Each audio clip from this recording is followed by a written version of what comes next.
Star Wars The Rise of Skywalker is now just 71 days away from its official release by writer and director J.J. Abrams and Chris Terrio, as well as creator George Lucas. This is Mike Zero. Make sure to subscribe if you're new to the channel for future Star Wars content.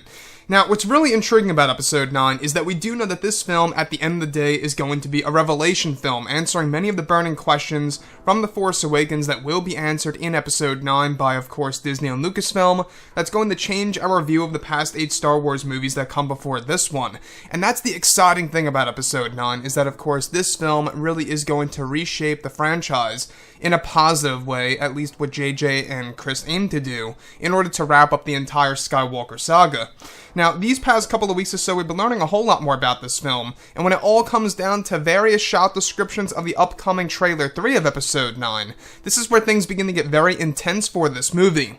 Now, specifically, shot descriptions consisting of a sequence where it's explained that Kylo Ren is said to be sitting inside of his chambers, where he is described to be meditating through the ways of the dark side.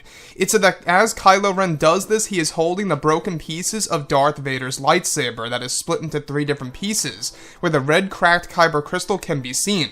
It's explained that as the shot happens, strange whispers can be heard in the background, followed by the Darth Vader breathing that is said to be very creepy, as if it's straight out of a horror film. The next describes a sequence in which Rey is said to be running toward an AT-AT on a large battlefield with her ignited lightsaber, where Rey is said to be dodging the blaster fire that's causing large amounts of dirt to fire into the sky. These new AT-ATs are said to be even larger than the ones seen in The Last Jedi on Crate, and are said to be headless with only blasters sticking out at the neck.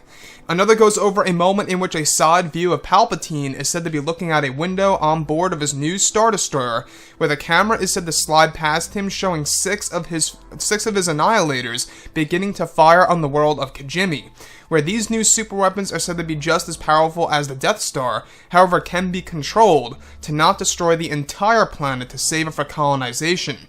New dialogue of Palpatine is said to play over the shot, delivering a line, "We will bring back the Sith." So let's go over a couple of parts about this. Now, the thing about Episode 9 here is, of course, it's all about setting up Palpatine's plan in The Rise of Skywalker, right? We do know that they want to show Palpatine in the upcoming footage in order to really hype up the fans.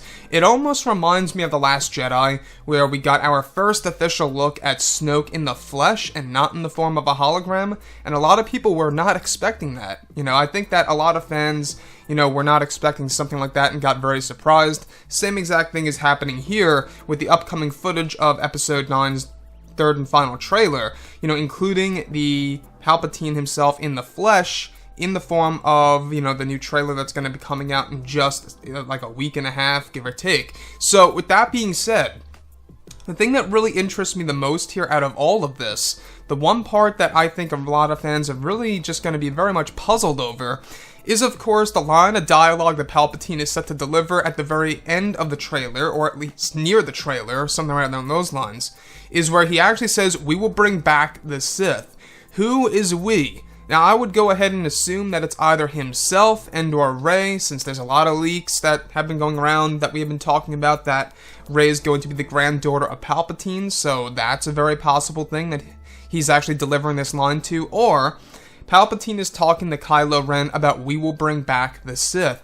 And it almost reminds me of the line of dialogue by Dooku where he's talking to Obi-Wan, where he says, "We will destroy the Sith," or "we can destroy the Sith." It's very, very similar in a sense, and I can see why J.J. Abrams would choose that type of line of dialogue. Now, with that being said, alright, a lot of fans are wondering on whether or not Palpatine's return really kind of just destroys Anakin's sacrifice at the very end of Return of the Jedi. And that's the biggest, point about Episode 9, is that they have to have a good explanation as to how Palpatine's in this movie. Yes, he is in the flesh, and yes, he is alive. On the verge of death, however, for a majority of the film. Before the third act is when we get the big action sequences featuring Palpatine.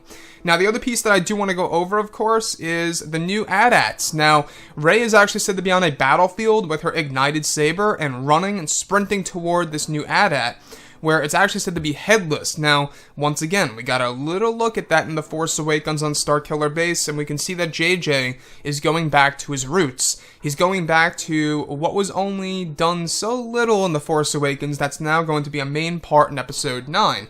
So, of course, seeing these new AT-ATs is very surprising, and how she's able to dodge the blaster fire by these AT-ATs is pretty crazy, because they're actually said to be far larger than the ones in The Last Jedi, which is a big deal. And not only that, they are said to be more powerful. So that's another thing to really take into account here. The biggest question, though, is, are these new AT-ATs going to be controlled by actual officers inside, or are they remotely controlled from above on Star Destroyers? That's a big question for sure. Anyways, guys, drop a comment below and let me know what you think about all of this in the comments. And if you guys did enjoy the content for today, do make sure to drop a thumbs up on this video to support the channel. I thank you all so very much for the kind support, and I'll catch you guys next time.